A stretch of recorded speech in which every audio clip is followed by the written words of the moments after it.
একটা গরুর বন্ধু একটা গরুই হয়, আর একটা ভেড়ার বন্ধু আর একটা ভেড়াই হয়।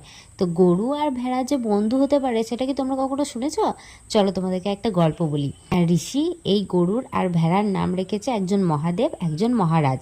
এরা এত ভালো বন্ধু যে একজন আরেকজনকে ছাড়া চলেই না। প্রতিদিন আমাদের বাড়িতে সারাদিনে হয়তো 6-7 বার আসে। তো আসলে কখনোই দেখিনি যে দুজন একা একা কেউ এসেছে। গরু থাকলে এই ভেড়াটা থাকবেই সঙ্গে, আর খাবার দিলেই ওরা দুজন একদম মিলিয়ে ভাগ করে খাবে। তারপর যদি ভেড়াটা কোনো কারণে আমাদের কাছে থেকে গেল আর গরুটার খাওয়া হয়ে গেল, তো গরুটা ওর যেরকম গরুর ডাক সেরকম ডাক দিয়ে ওকে ডাকবে যে চল এখান থেকে, হয়ে গেছে। আর এ যদি না যায় 2-4 বার হাম্বা হাম্বা করে ডাকবে।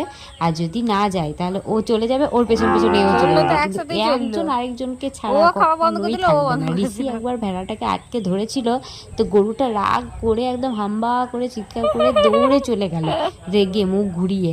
তখন ভেড়াটা পেছন পেছন ওকে রাগ ভাগাতে ভাগাতে চলে যাচ্ছিল, আর আমাদের যে এত হাসি পাচ্ছিল কি বলবো।